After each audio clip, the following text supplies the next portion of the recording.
はい、皆さん、こむれです。わさば公式クリエイターのたつまれです。今回の動画は、評価戦果リーグは戦力だけじゃない。編成と読み合いが勝敗を変えることを中心に攻略解説していきます。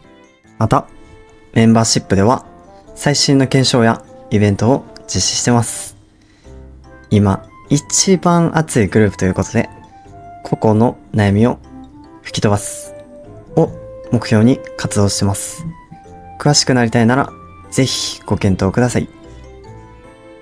それではメインイベントの解説をやっていきます。レッツゴー。評価戦果リーグって一体どういうイベントなんやということなんですが、3対3の個人戦となってます。地底探検に似ていますが NPC 相手ではありません。対人戦ならではの読み合いや駆け引きもあります。ただ工夫すれば勝てるというわけでもなく、結論大物プレイヤーの採点イベント感は大きいです。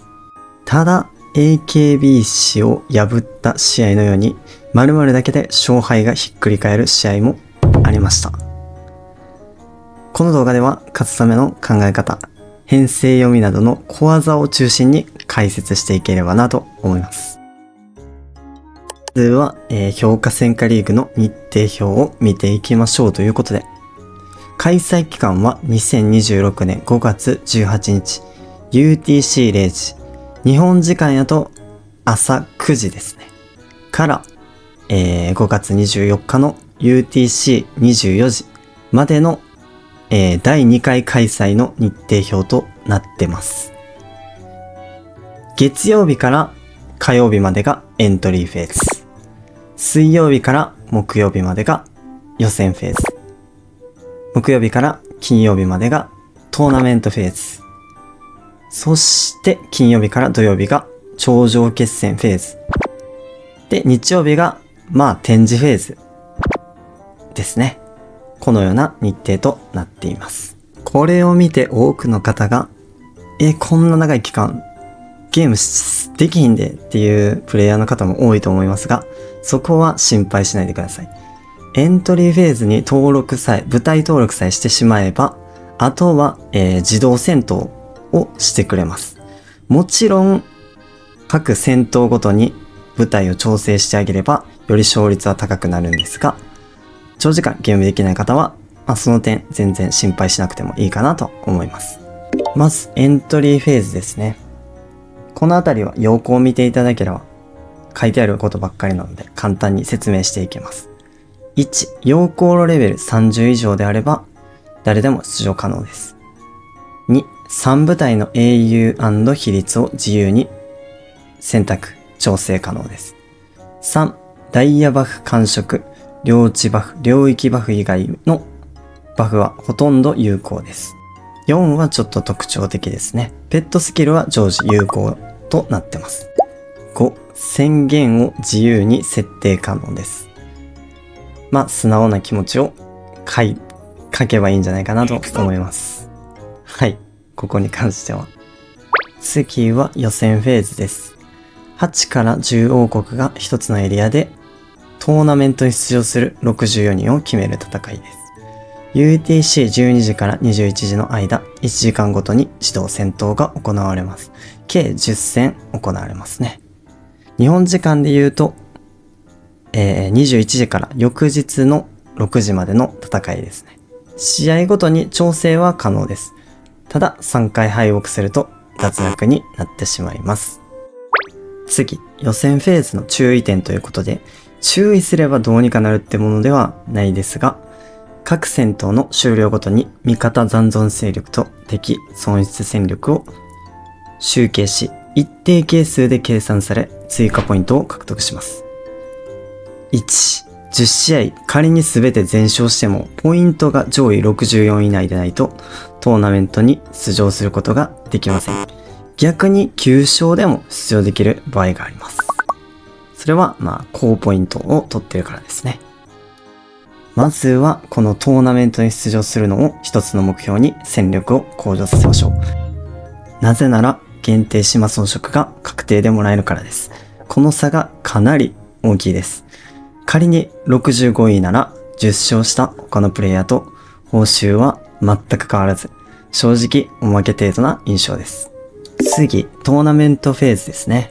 進出できた64名が A から H の8組に振り分けられます。開始時間は木曜日の19時、2回戦が金曜日の1時、3回戦が金曜日の7時となってます。各ブロックの猛者たちを撃破し、3連勝した人たちだけが頂上決戦に進出できます。はい、ここからが本題です。トーナメントフェーズを勝ち抜く上で最も重要なポイントを3つに絞り紹介します。1つ目が3部隊の総力が鍵です。盾プラス槍で攻撃するのか弓で攻撃するのかどちらか決めて編成しましょう。2、戦闘順を先読みする。前回の試合を事前に確認することができます。比率はわからないです。ただ英雄によってどの比率を使っているであろうなどは先読みできます。3はメタ読みをするです。これは初回開催は特に陥りやすい安定化思考を利用するものとなりますね。1番から盾プラス槍か弓どちらで戦うのか決めて編成と比率を調整する。代表的な増強英雄を紹介する前に、そもそもこの1番に関しては英雄装備が3部隊揃っていれば工夫は不要となります。特に、頂上決戦に進出する超強力な大物プレイヤーたちは英雄装備が3部隊とも揃っており、このような工夫がなくても優勝したりしてるサーバーがいくつもありました。ただそうでないプレイヤーは槍か弓どちらで戦うのか決めて部隊を尖らせる必要があります。例えばこの画像は代表的な増強英雄ミヤで盾弓を強化したものです。これにより1軍の槍装備を2軍に回すことができますよね。それでこの2軍は最強槍英雄を中心とした部隊で組むことができます。次はこの槍英雄の火力を増強する編成にブラッドリーを使用して640で戦う。このように走破戦や指定探検同様に組むことでトップ層に食い下がれるわけですね。2、戦闘順を先読みする。指定探検は3部隊がランダムで戦闘を行ってました。3軍が初手で攻撃しだしたり、2軍が初手で攻撃しだしたり、順番を読むことは困難ですが、戦火リーグは1ターン目1軍、そして2軍、3軍と順に戦闘を行います。なので、有利な英雄比率を相手部隊に当てることができれば、格上を倒しやすいことになります。ここからは推測も含めますが、格上狩りが起こった試合のほとんどが、相手の最強部隊に有利な部隊を当てて削っていた試合が多かったです。英雄の理解度や比率の理解度が重要ではありますね。例えばこの試合は AKB 氏は640に有利なカロールを編成しています。しかし対戦相手の比率はわからないですが、ミヤの使用からおそらく505あたりの槍を使用していない比率をなのが推測できます。バフがそもそも全く同じプレイヤーがいないので、あくまでも参考程度になります。このように相手の一軍に有利な部隊をぶつけることができれば、格上に勝つことが多くなります。3、あくまでも初回開催ぐらいしか有効じゃないかもしれない小技ですが、定型化思考を利用します。人間は知らないことや初めてのことは無意識に慣れ親しんだ行動を選んでしまいがちです。この思考を利用します。じゃんけんで言えば最初に出しやすいグーを選んでしまうなどですね。評価リーグでは1、2、3番と強いもの順に部隊を並べてしまうことです。結論、2、1、3の順で並べると初回は特に刺さりやすいんじゃないかってことですね。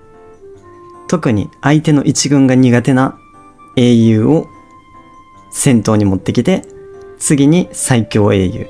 で、その後三軍っていう順番で並べてあげるといいかもしれません。あくまでも力こそパワーみたいなイベントです。1回、第1回、第5回、20回と回数が増えれば簡単にコントロールできるイベントではありません。最後、選ばれた8名のみが出場できる頂上決戦を紹介します。基本やってることは同じです。ただ、このレベルはエリアにもよりますが、限りなく戦力が近しくなります。より編成と読み合いで順位が決まることも増えるわけですね。初戦が金曜日の UTC11 時。日本時間やと金曜日の20時。トップ4決定戦は金曜日の UTC23 時。日本時間やと土曜日の8時。頂上決戦は土曜日の UTC11 時。日本時間やと土曜日の20時となってます。評価リーグはあくまでも個人戦です。屈強サーバーに所属しているほど上位入賞という点では難易度が爆増します。なぜなら普段頼りになる仲間もみんなライバルやからですね。これは惑星だけで兵器向上性メンバーを組めるような330の画像です。対戦相手1人以外全員自サバというとんでもない状況になってます。仮想サーバーではいつか上位のチャンスが巡ってくるかもですが、まずは自サバで最強にならない限り、これはノーチャンスなわけですね。このあたりはもう屈強にいるから仕方ないと割り切るしかなさそうです。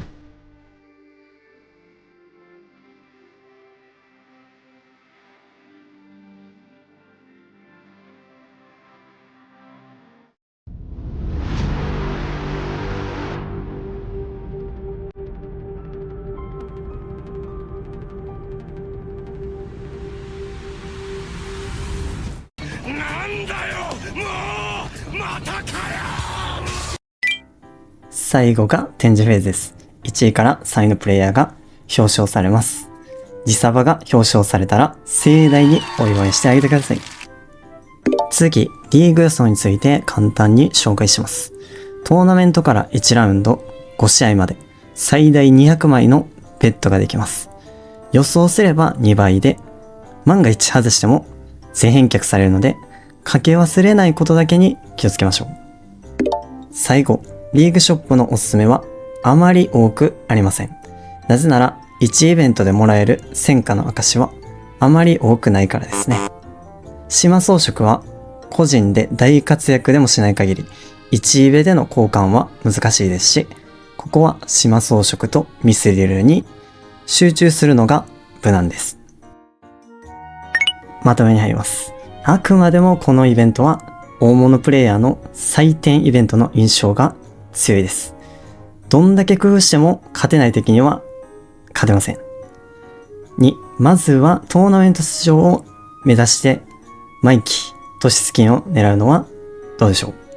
3、回数が進むほどこの攻略は必ず生きてきます。読み合いが最重要ということですね。たつまるの動画を見てくれてありがとう。この動画がいいと思ったらグッドボタン、コメント、チャンネル登録お願いします。ではまた次の動画でお会いしましょう。またね。